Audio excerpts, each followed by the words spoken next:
አልተመቸኝም ለምን አንቺም አንተም እኛም አልተመቸንም ዘወትር እሁድና ሮብ ከ1 ሰዓት እስከ 2 ሰዓት የሚቀርብ ልዩ ዝግጅት ነው አዘጋጅና አቅራቢ ዜናን መኮንን አልተመቸኝም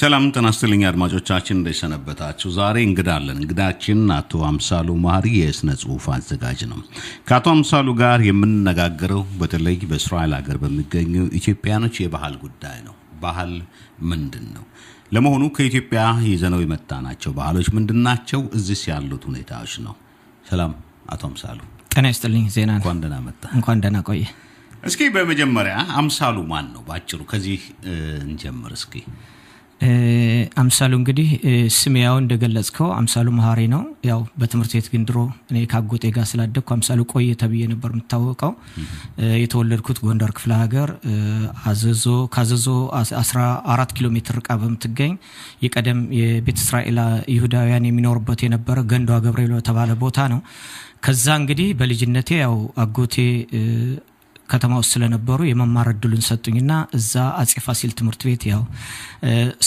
ከአንደኛ ክፍል እስከ 6ኛ ክፍል ኤሌመንተሪ ስኩል ከዛም እንደገና ጁኒየር ሃይ ስኩል የነበረው ከ7 እስከ 9 የነበረው እዛ ተማርኩ ከዛ በኋላ እንግዲህ ወደ አዲስ አበባ ተዛውሬ እስከ ዩኒቨርሲቲ ደረጃ ድረስ ትምህርቴን አጠናቅቄያለሁ እስኪ ያዞን ካስታወሰ ጎንደር ፈንድቃ እንዲህ አይነት ነገሮች ወደ ኋላ እስኪዛች ላይ እንቆይና አዘዞ የድማዛን ውሃ ጠጥታል ማለት ነው ጥሩ አይደል እንዲያውም ዛሬ ስንት ጊዜ አንበርክከኝ የክፍል አለቃ የሆነ ካንተ ጋር እንደገና ለቃለ መጠይቅ መቅረቤ በጣም ገርሞኛልና ስለዚህ አብረን ያደግነው አለቃ ነበርኩ ማለት አለቃ የክፍል አለቃ ነበር እስኪ ምን ታስታውሳለህ አጼ ፋሲል ትምህርት ቤት አንዱ በጦር ካምፕ አካባቢ ነው ከአንደኛ እስከ 6ኛ የነበረው የምታስታውሳቸው ምን ነበር አዞ ድልድይ ያለ የጦር ሰራዊት አካባቢ ላይ ነው እስኪ ስላዘዞ ምንድነው የምታስታውሰው አዘዞ እንግዲህ ካሉት ይሄ እንግዲህ በቀዳማዊ ኃይለ ሥላሴ ዘመን ማለት ነው እኔም እንደዛ ነው ከደርግ በኋላ ነው ይሄን ያንተን አላቅም ቀደም ብዬ ነው የወጣሁት አዘዞ እንግዲህ አንደኛ የልጅነት አበባዬን የጨረስኩበት ነው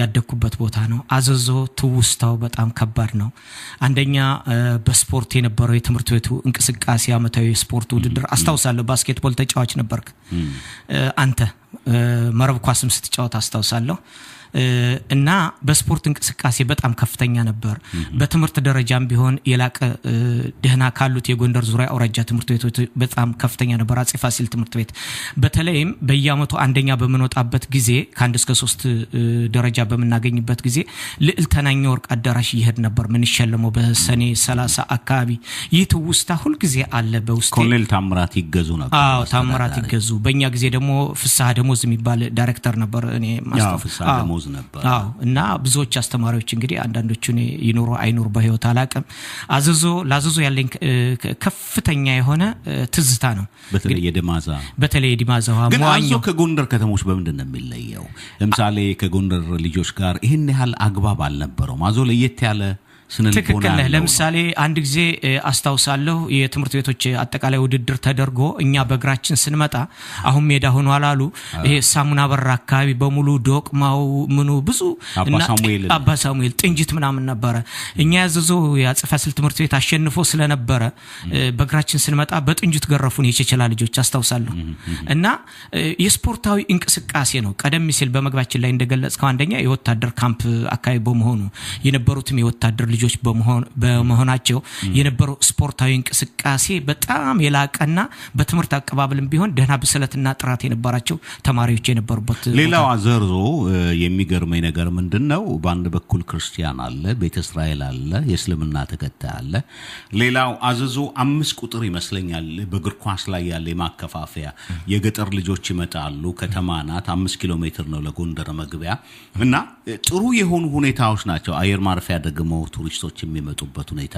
የነበረበት ጊዜ ነው ስለዚህ ሰዎች ልዩነታቸውንም በደንብ የሚያውቁት አይመስለኝም አሁን ከሊቅማንት ነው ከሪ ቤተ እስራኤል ነው ከሪ ክርስቲያን ነው የሚለው ነገር አለ ከማልን ታስታውሳለህ አይደል ልብስ ሰፊ ነበረው ከማል አጭር የሆነው የነበረ እና የቤተሰባዊነት ስሜት ይታይ ነበር ልዩነት አልነበረም። ልዩነት አልነበረም። ለምሳሌ እኔ እዛ በመማርበት ጊዜ ያው ከቤተሰብ አኳያ ዘሮቼ የቤተ እስራኤል ልጅ መሆኔን ይወቁ እንጂ ሌላው ክርስቲያኑ ወይም እስላሙ ይሄን ያህል ነው የሚያውቅ ነገር የለም፣ አያውቅም። ምንም ያውቀው ነገር ግን አልፎ የቤተ እስራኤል ማህበረሰብ በአብዛኛው ጎልተው በሚታዩበት ቦታ ያውም ጥርጣሬ ነው። ወደ ደንቀዝ ወደ ገጠሩ አካባቢ ከየት ነው የመጣ ሲባል ለምሳሌ አምቦባራ አካባቢ ነው ወይም ደግሞ ደንቀዝ እንዲህ አይነት ቦታዎች ሲጠሩ ጥርጣሬ ሊያሳድር ይችላል። ያም ቢሆን ደግሞ ይሄን ያህል የጎላ ጥላቻ አሁን በዚህ አካባቢ እንደሚነገረው አይደለም። በተለይ እኔ አሁን ከዛ ቅማንቱን አንተ የእንጨት ፍሬነ ፈላሻውን አንተ ቀጥቃጭ አንተ ምናምን ይሄ የነበረው ስርዓት የፈጠረው ነው እንጂ እያንዳንዱ የአዞ ተማሪዎች ግን እንደዛ እንዲህ አይነት ነገር የለም። ያው ወደ ገጠር አካባቢ ግን አዞ ላይ የማየው ምንድነው ታስታውሰ እንደሆነ ብዙዎቹ ሁለት ነገር ነበር፣ ወይ ፓይለት መሆን ወይ አየር ወለድ መሆን ነበር። ታስታውሳለህ? እኔ ለዚህ ነው አየር ወለድ የገባሁት። ብዙ አየር ወለድ ነው። በቃ አንደኛ ቦይ ስካውት አዘዞ አካባቢ ቦይ ስካውቶች ነበሩ። ያ ቦይ ስካውት የነበረው በውስጥ የሚተው ነገር ነበር፣ ቅልጥፍናው የተለያየ ሁኔታዎች የሚፈጥርልህ ነበር። ስለዚህ እኔ አሁን ልክ 10ኛ ክፍል ድረስ እንደደረስኩ እዛ አዲስ አበባ ቀጥታ አየር ወለድ ነው የገባሁት። አየር ወለድ ነው አይደል? አየር ወለድ በቃ አየር ወለድ አንደኛ አየር ወለድ ውስጥ የነበሩ ያዞ ልጆች ነበሩ። ደብረ ዘይት ነው የነበረው። አንድ መስፍን የሚባል ነበር፣ ያዞ ልጅ ነው። የነ ገለታው ደምሴ ወንድም መስፍን ደምሴ ባላምሳ እኔን ያሰለጠነኝ እሱ ነው። እና በብዛት የምንገባው ትክክል ነው አየር ወለድ ነው። አንደኛ ቅኝቱ ራሱ ከዛ የጦር ካምፕም ስለነበረ ሆነህ መታየት የምትችለው በአካባቢ ያለው ሁኔታ ነው። ከዛ አኳያ ያንተና አደረገና ያው እኔ አየር ወለድ ገባው። ከአየር ወለድ ከገባው በኋላ አየር ወለድ መምሪያ ነው እንግዲህ እስከ መኮንን ድረስ ሐኪም መኮንን ድረስ ደርሻለሁ። በዛ ካዞ ልጆች ማንን ታስታውሳለህ? ለምሳሌ እነ ተስፋይ ከንቹ የሚባሉ ነበረ። ካዘዞ እንግዲህ በእኛ እድሜ ከኛም በለጥ ያሉ ነበሩ። ከኛ በለጥ ያሉ ብዙዎች ነበሩ። እነ እያዩ በላይ ያያ በላይ ምንለው በቃ አክቲቮች የነበሩ እነ አረጋ ወልደየስ የሚባሉ እነ ዘነበ በላይ እና አላምረው በላይ አሁን ወንድማማቹ በህይወት የለም። የነሱ ወንድሞች ግን እዚህ አሉ። ዘነበ በላይ እኔ ሐረር ከኔ ጋር አብሮ ካዴት ነበር። ሻምበል ደርሶ ነበር። ከዛ በኋላ ያው አፋቤት ነው የሞተ የሚባለው። ከዛ ውጭ እንግዲህ ብዙዎች ያው እነ ተረፈ ብርሌ እነ ደረጀ ብርሌ እነ መላክ ብርሌ አሁን ደግሞ ባለፈው ኢንተርኔት ላይ ማን ነው በፌስቡክ ላይ ያዩት እንይሽ ዓለሙ ምትባል ደግሞ በአሁኑ ፖለቲካ ውስጥ እስረኛ የሆነች ልጅ አለች። አሁን እዚህ አሁን መንግስት አስሯታል ነው የሚባለው ቃሊቲ ውስጥ ለረጅም ጊዜ እነ ተቀባበየን የሚባለው አሁን አውስትራሊያ ነው ምናምን እንትን ያሉ እነ ገብረ ጌታሁን እነ ምን ልንገርህ እንግዲህ እኔ የማታውሳለ ማን ጓዴ ነው መጀመሪያ በኢሃፓ ጊዜ ነበርክ እንደዛ? እኔ ኢሃፓ ነበርኩ መጀመሪያ። ኢሃፓ ገብታ በቀይ ሽብር እንዴት አመለጥከው? ግን በቀይ ሽብር እኔ 9 ወር ታስሬያለሁ ሐረር ውስጥ። ሐረር ነው እንጂ ጎንደር ውስጥ አይደለም። ከመላኩ ተርፋል ማለት ከመላኩ ተርፌ አምልጬ ወደ አዲስ አበባ እንትን ነበር። ከዛ በኋላ ግን ሐረር ሄድኩ። ሐረር ያው ምክትል መቶ አለቃ ያለው ተያዝኩ። ጦር ውስጥ ብዙ ነበር እንትና ሐኪም መኮንን ነበርኩ የአንድ ብርጌድ። ከዛ በኋላ ተያዝኩ 9 ወር። በርግጥ ገድያለሁ እዛም። እና አንዴ ቀበሌ ከፍተኛ ሊቀመንበር ነበረ ጡት የሚቆርጥ ሴቶች ብልት ውስጥ ብረት የሚከት እና ገደልኩ። በማን ትእዛዝ? በራስህ? በኢሃፓ ትእዛዝ ገደሉ ተብላ ተገደለ። አንዴ ቮልስቫገን መኪና ተሰጠች ሹፌር አላት። ከላዩ ላይ ፎርቶቮጋሌዋ ላይ የሚበተን ወረቀት ነበር። እና ገና ልጅ ነኝ ያን ጊዜ ወደ 19 ዓመት አካባቢ ነበርኩ። እዛ እንድገል ተደረገ። አንደኛ ለጸጉረ ልውጥ ነኝ፣ በሁለተኛ ደረጃ ይሄ አክሮባቱ ምንም ስለነበረ ፈጣን ነኝና ስኳዲያው ደረጃ ደርሻለሁ። እስኪ ወደ አዞ እንመለስና በአንተ ጓደኞችኛ የነበሩት ታስታውሳቸዋለህ? በኢሃፓ የተገደሉት በነመላኩ እኔ ሲገደሉ አልወጥቻለሁ። ግን ማን ለምሳሌ የመጀመሪያው እንደምሰማው ተሾመ መሰለኝ የአየር ማረፊያው ልጅ ጸጉር ቀራጭው።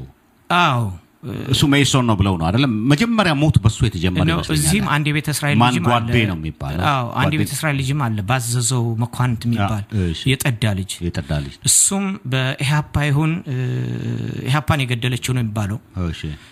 አንዳንዶቹ እንግዲህ በዘመኑ ታስታውስ እንደሆነ ፊዲስት የሚባል ነበር። ፊዲስት ነበር። በጣም አነስተኛ ነው። በጣም አነስተኛ ውስን እና ግን ወዲያው ከወጣቱ ኔግሌት ሆነው ራሳቸውን ገልለው ሲቀመጡ ታውቃቸዋለህ። በዛ ይለዩ ነበር እና ስለዚህ ኢህአፓ ደግሞ ቆራጥ እርምጃ ነው ዘይኪልዘም። ግን የሚገርመው አዞ አንደኛ ፊውዳል የሚባል የለም። ሁሉም ባበልጅነት በጡት ልጅነት በጣም እኮ ቤተሰብ የነበረ ነውና ይሄ ድርጅት ገብቶ እኮ በዛ ያመሰው መሰለኝ አይደለም? አዎ ምልህ አንደኛ ብዙም ገብቶት አይደል? አዘዞ የከተማው ተወላጆች ብቻ አይደለም የሚኖሩት በጦር ክፍል ውስጥ ያገለገሉ የነበሩ የሸዋ ሰዎች ነበሩ። ታስታውስ እንደነ ሸዋ እነ ሻንካ የሚባሉት ለምሳሌ ገብረሃና ሻንካ ወላይታ ነው፣ የወላሞ ሰው ነው። ኦሮሞዎች ብዙ ናቸው፣ ያባት ጦር የነበሩ ልጆች። አሁን ምናነሳቸው በሙሉ ከዛው የዛው ሀገር ተወላጆች አይደሉም፣ አባቶቻቸው መጤ የሆኑ ናቸው። ስለዚህ ኮሙኒኬሽኑ በጣም የተሳሰረ የዛኗሪ ሆኑ የዛው ማህበረሰብ ኗሪው የት ነው ያለው? ወደ ገጠሩ አካባቢ ነው ባላባቱ ይሄ ምናምን ነው ያለው። ከተማ ውስጥ ያሉ ሰዎች ግን በብዛት ከውጭ የመጡ በውትድርና ለማገልገል የመጡ ለምን እዛ የረጅም ጊዜ የጦር ካምፕ የነበረ ነው እና ከተለያየ ቦታ ውትድርና ለማገልገል መተው እዛ ሴት አግብተው። ግን የሚገርመው ነገር ከውጭ ይምጡ እንጂ ሚስቶቻቸው እናቶቻቸው ጎንደሬዎች ናቸው። አንዳንዶቹ ደግሞ ከሀገራቸው ያመጣሉ እና ከዚህ አኳያ ልዩነታቸውን ግን ማንም ያውቀው ነገር የለም። ማንም ይሄ ነው ምናምን ባል ነገር የለም። ሁሉም እንደ አብሮ አደግ እንደ ወንድማማች እንደ እህትማማች በቃ። ግን ቆይ ከቀይ ሽብር በኋላ ሁሉም ተረጋጋና የሞተው ሞቶ ተመልሰ ሄዳል አይደል? አልሄድኩም። በቃ እኔ እንደወጣ ማለት ለምን ከሌስ ስትል ሞቷል፣ ከሬስ ስትል ተሰደዋል፣ ከሌስ ስትል ሌላው ቦታ። አሁን ሎንግሪ ፎር ፌስቡክ ላይ በመተመለከትበት ጊዜ ሁሉም ሰው ያዘዙ ልጆች በየሀገሩ ተበትኗል። በቃ እና ስለዚህ ከዛ አኳያ መልካቸው ቢቀየርም በስማቸው ታስታውሳለህ ብዙዎቹን። አሁን እኔ ፌስቡክ ላይ ስለማይ እነ ሸዋረጋ ሰፋን ታውቃለህ? አሁን ሸዋረጋ ሰፋ ፈረሱ ነጭ ዘውዘው ይላል እንደልምጭ ይባል ኮሎኔል አሰፋ ልጅ እሱ ጋር አሁን እንደዋወላለን። ስሙን አይቼ ነው እንግዲህ ከሱ ጋር እንትን ተቀባበየነ ደግሞ እንባል ተቀባበየነ። እና ብዙዎች እንግዲህ በዛሉ በውጭ አሉ እና ስለዚህ ደስ የሚል ነገር ነው። ኤኒዌይ እኔ አልተመለስኩም ወደዛ የመመለስም አይታየኝም። አንደኛ ቤተሰቤ በሙሉ ምክንያት ነው። አንድ ጎንደር የሚያሳዝነው ምንድነው ወጣቱ ልጆቹ ኢህአፓ አባቱ ኢዲዩ እርስ በርሱ የተላለቀበት ሁኔታ ነው። አሳዛኝ ቦታ ነው። ኢዲዩ እንግዲህ ወደ ባላባቱ አካባቢ ወደ ፍታራሪ እንግዲህ ባላምባራስ ምናምን እንትን የሚባሉ ናቸው። ያው ስርዓቱ ወደዛ ያስገባቸው ናቸው። ልጆቻቸው ደግሞ ያው እንግዲህ ከወጣትነት አኳያ ግን ኢህአፓ በሆንክበት ጊዜ ምን ተማርክ? ከኢህአፓ ድፍረት ምን አይደል? ድፍረት ዝም ብለህ እኮ ደፋርም ትሆናለህ። ኖ ድፍረት ስለ ያላማ ድፍረት ያላማ ጽናት አላማህን ታውቀው ነበር? አዎ አላማዬን አውቅ ነበር። አላማዬ ያው እንግዲህ አሁን እንደዚህ እዚህ ደረጃ ላይ ብንደርስም ኢህአፓ በውስጤ ያስቀመጠችው ጽንስስ አሁን ላለሁበት ደረጃ አብቅቶኛል። እንዴት ማለት ለምሳሌ ያህል ፖለቲካል ስታንዳርድ የማገናዘብ ሁኔታ የማንበብ ሁኔታ ለነገሮች ትኩረት ሰጥቶ በእነኛ ነገሮች ላይ የመወሰን የማገናዘብ በችኩልነት ተሎ ውሳኔ ያለ መድረስ። ግን ወታደር ውስጥ አየር ወለድ ከገባ በኋላ ውስጡን የኢህአፓን አላማ ታራምድ ነበር። ለዚህ ነው እኮ 9 ወር ታሰርኩ ያልኩ። እዛው የመግደል ሁሉ እርምጃ እንትን አድርገን ነበር። በሶማሌ ጦርነት ላይ ነበር። የጦሩን ቃል ኪዳን ሁሉ ክደሃል ማለት እኮ ነው። የማንን የጦሩን ቃል? በዛ ጦሩ በሙሉ ኢህአፓ ነበር። ለምሳሌ ለቀይ መለያችን በቀዩ ደማችን ብሎ አየር ወለድ በሙሉ ጠፍቶ ነበር። ግን አየር ወለድ ያ ሁሉ የኢህአፓ አባል ከሆነ ለምን አሸናፊ ሊሆን አልቻለም? ተበተነ። አሁን በአዲስ መልክ ነው እንደገና እንግዲህ ደርግ እንደገና አቋቁመው 102ኛ አየር ወለድ ብሎ እንደገና ያቋቋመው። ለነኛ ደግሞ ጥንስ ሲያደረጋቸው የነበሩትን ነው ያመኑትን የተመለሱትን ከዛ ወደዚህ። ስለዚህ ጦር ውስጥ ከፍተኛ ችግር ነበር ማለት ነው። በአንድ ቀን እስከ 22 የደርግን ሰራዊት እኔ የምናገረው ጠላት ከጨረሰው ይርቅ ራሱ ደርግ የበላው ነው የሚበዛው።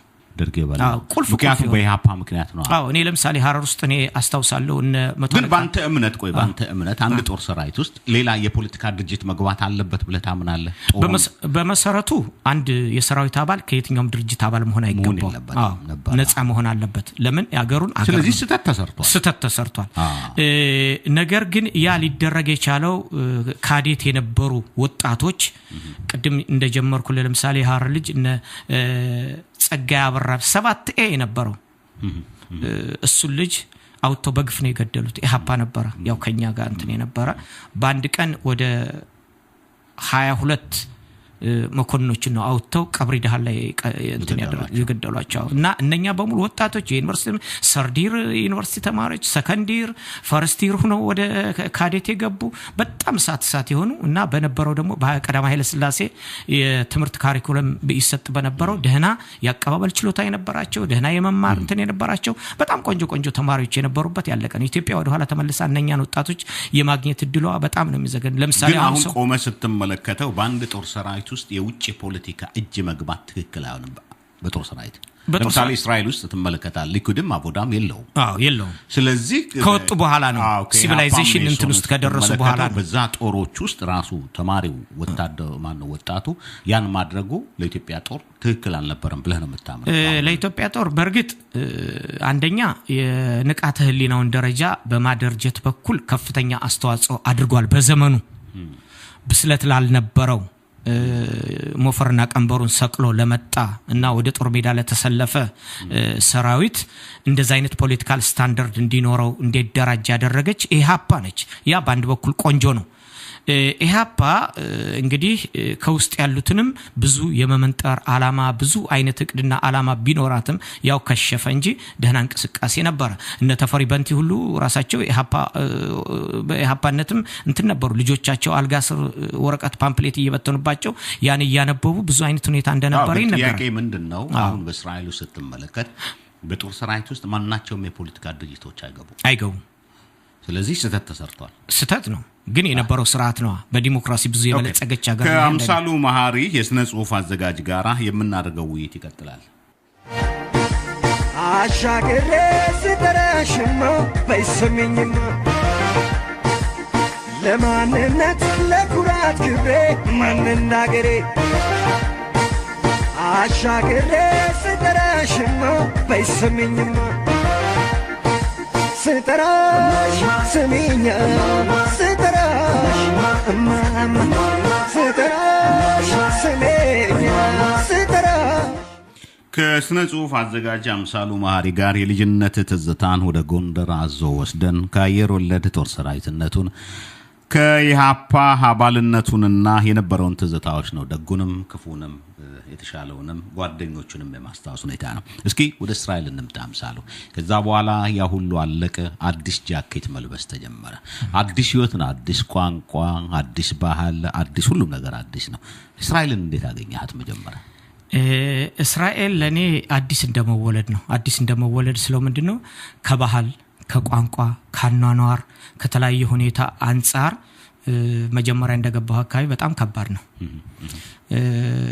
ምክንያቱም አዲስ ህይወት ለመመስረት አዲስ ምዕራፍ ለመክፈት የሚደረገው ነገር ቀላል አይደለም። ካኗኗር አኳያ ከቤተሰብ ግንባታ አኳያ ከልጅ አስተዳደግ አኳያ ከባህል አኳያ ብዙ አይነት ተጽዕኖዎች አሉ።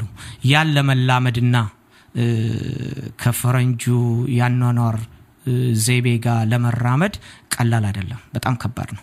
ኢኮኖሚካሊ ራሱ እዚህ ነው ያገባኸው የወለድከው? እኔ እዛ ነው ያገባሁት። እዛ ብቻ አንድ ልጅ ወልጄ ነው የመጣሁት። አዎ እንደውም ባለቤቴና ልጄ መጀመሪያ ቀደም ሲሉ ነው እንዲመጡ የተደረገው። ኦኬ ልጅ አሁን ውትድርና አግብቷል አይደል? አግብቶ አሁን አያት ሆነሃል? ልሆን ነው አሁን በሚቀጥለው ከወር በኋላ አያት ሆናለሁ። ከወር በኋላ አዎ በቅርቡም ባለቤት ከዚህ ዓለም በሞት ተለየች። በጣም የሚያሳዝን ነው። ስንት ልጆች አሉ? አንደኛው ሙዚቀኛ ነው ልብ አንደኛው የሳክስፎን ተጫዋች ነው። ሳክስፎን ሶስት ናቸው። አዎ የመጨረሻዋ ቁመቷ ረጅም ነው። በሳክስፎን ያለ እድሜዋ ነው እንግዲህ እዛ ከ17 እና ከ18 ዓመት ልጆች ጋር ነው የምትጫወተው። እሷ የ13 ዓመት ተኩል ነች። እናት ኦኬ ወደ ስነ ጽሁፍ አዘጋጅ ነህ ምንድነው ኤዲተር ነህ ምንድነው የምታረገው እኔ አሁን ኤዲተር ነኝ ምንድነው ኤዲት የምታረገው ከመጽሐፍቶች ራሱ ድርጅት አለኝ የራሴ የሆነ ድርጅት ወደ አንድ የተወሰኑ ሰዎች አሉኝ አብረውኝ እንትን ምንድነው የምታረገው ከአማርኛ ወደ እንግሊዝኛ ነው ከአማርኛ ወደ ከእንግሊዝኛ ወደ አማርኛ ከአማርኛ ወደ እንግሊዝኛ ከኢብራይስጥ ወደ አማርኛ ከአማርኛ ወደ ኢብራይስጥ ነው የምታረገው ምን እናደርገው ኦኬ ስንት ሰራተኞች አሉ ማለት ወደ 7 ነን 6 አሉ እኔ 7ኛው ገበያም አለው ደህና ነው ቆንጆ ጥሩ ታውቆላል ማለት ነው ኦኬ ወደ ባህል እንምጣና እንደው ባህል በተለይ የኢትዮጵያ አይሁዳን በእስራኤል ሀገር እንዴት ነው የምታየው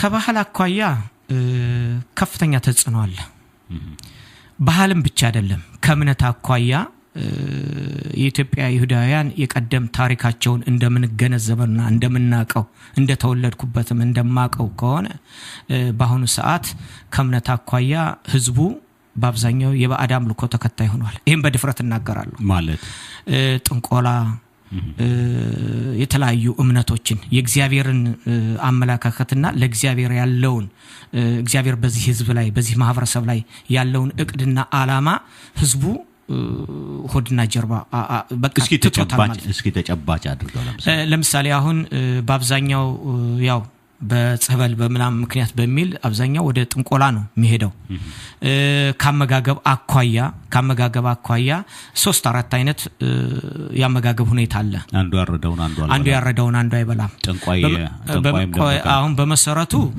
እስከዚህ ረጅም ዘመን ድረስ ቀሳውስት ናቸው በኢትዮጵያም ቢሆን ያው እየባረኩ የሚያበሉት ቀስ በለለበት አካባቢ ደግሞ በአካባቢ ያለ ትልቅ አዛውንት ሰው ነው ወይም ደግሞ ከቤተሰብ ውስጥ አንዱ የባህር ልጅ ነው ይካንና ያው እንደዛ እንዲባረክ ይደረጋል ይሄን ያለ አይደለም እዚህ ከመጣ በኋላ ግን እዚህ ሃይማኖቱን ተምረው ዳቲ የሚባሉ አሉ ዳቲ ያረደውን የማይበሉ አሉ ቄስ ያረደውን የማይበሉ አሉ ምህታማቾቹ ሁለት በላ እኔ ወደኔ ልመጣል ነው ከዛ እንደገና ደግሞ ጠንቋይ የከለከላቸው አለ ሐኪም የከለከላቸው አለ ከህክምና አኳያ እንግዲህ አንተ አንድን ሰው ወደ ቤት ብትጋብዘው ማን ያረደው ነው መጀመሪያ ይሄ በጣም አስቸጋሪ ነው እና አንድ ይሄ ነው እኔ ባለፈው የዛሬ 2 አመት አካባቢ አባቴ በ103 አመታቸው ሞቱ በመጡበት ጊዜ ያው እንግዲህ አባቴ ያው ከነበሩበት እንትን አኳያ ያው በዳቲ ነው እንትን የሚያደርጉት ማን ነው በቄስ ነው አሳርደው መምላት የሚያደርገው ህዝቡን መሸኘት ስለሚገባል እህቶችና ወንድሞችን አስተባብረን ምን እናድርግ በሚባልበት ጊዜ እህቶቼ ወንድሞቼ በሁለት ተከፈሉ ዳት ያሉ አዳር ትምህርት ቤት እዚህ የተማሩ እነሱ ፍጹም ቄስ ያረደውን አንባላማሉ ደግሞ እዛ ደግሞ ሌሎች ደግሞ ዳቲ ያረደውን ነው እንጂ በምንም ታምራና አስገባማሉ እንደውም ረድተውኝ በአንዳንድ ሁኔታ ሬዲዮ ላይ ሁሉ ገብቼ ብዙ ነገር ተናግሬያለሁ ምክንያቱም የተናገርኩት ምንድነው እግዚአብሔር ያዕቆብና የይስሐቅ አምላክ ለየትኛው እንስገድ ለየትኛው እንማን እስክል ድረስ ነው በጣም በእንትን በተደረገው ሁኔታ በሚያሳዝን ሁኔታ ስለዚህ ህዝቡ ካመጋገብ አኳያ ከባህል አኳያ ከእምነት አኳያ ፍጹም ወደማይገባ ደረጃ ላይ ስለደረሰ በጣም የሚያሳዝን ነገር ላይ ነው ያለው በሃይማኖቱ ማለት ነው በሃይማኖቱም ኦኬ ይሄ እንግዲህ አማርኛ ተናጋሪው ራሱ አማራው ቤተ እስራኤል ነው ማለት ነው ችግሩ በዚህ አካባቢ ላይ የሚታይ ጎንደር ያለ ግን እንደዚህ አልነበረ እንዲህ አይነት ነገር የለም ምክንያቱም አማራጭም ስላልነበረ ሊሆን አማራጭ ብቻ ሳይሆን ያው እንግዲህ አሁን ካኖኖርማ አኳያ ማግኘትም እንኳን ድህነትም እኮ ጸጋ ነው አንዳንድ ጊዜ ድህነት ጸጋ ነው አሁን ማግኘት ስላለ ሁሉም ስጋ በል ነው ሁሉም ይፈልገውን ነገር ያገኛል ስለዚህ ምንም እንት የሚያደርገው ነገር የለም እዛ በሚኖርበት አካባቢ የነበረው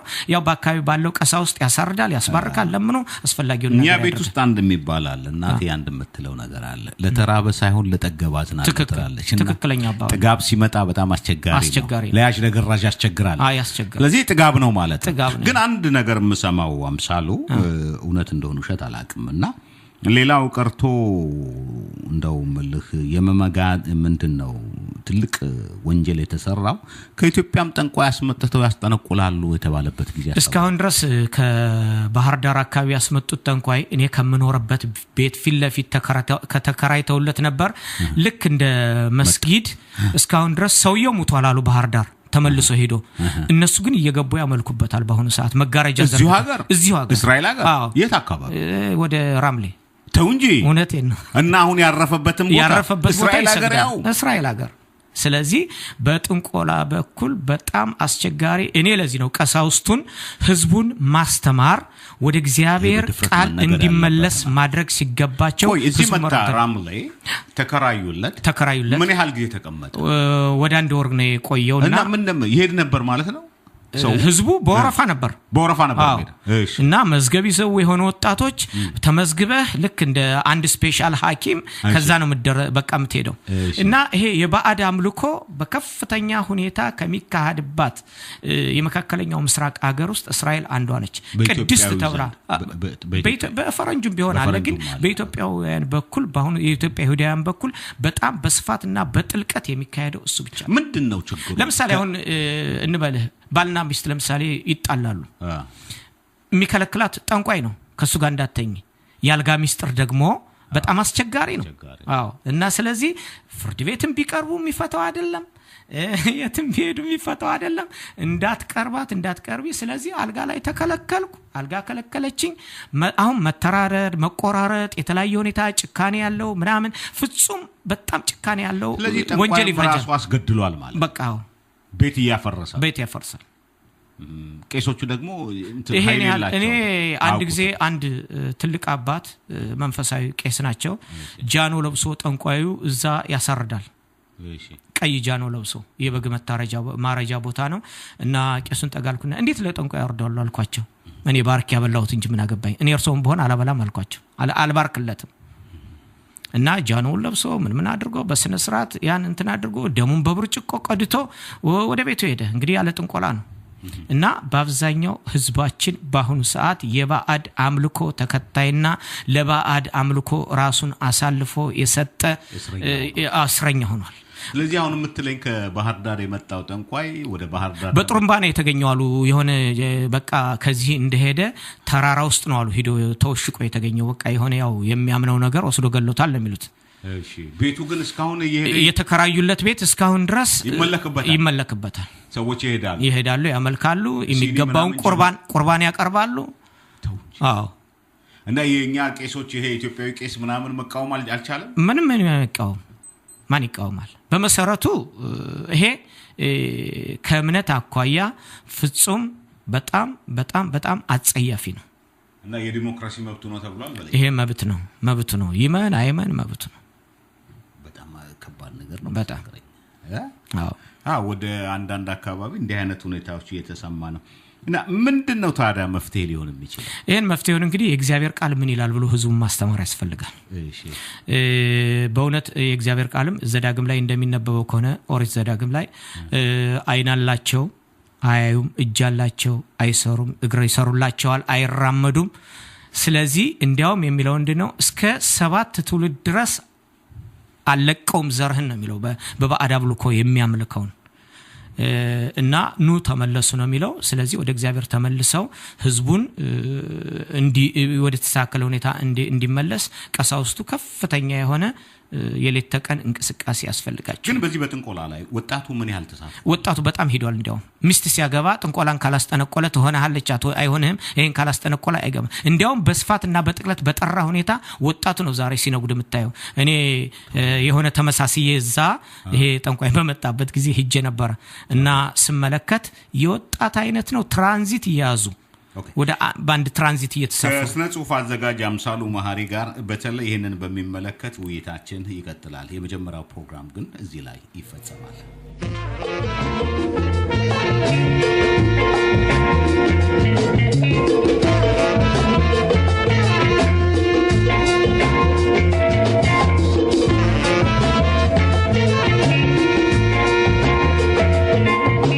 አልተመቸኝም ለምን አንቺም አንተም እኛም አልተመቸንም ዘወትር እሁድና ሮብ ከ1 ሰዓት እስከ 2 ሰዓት የሚቀርብ ልዩ ዝግጅት ነው አዘጋጅና አቅራቢ ዜናን መኮንን አልተመቸኝም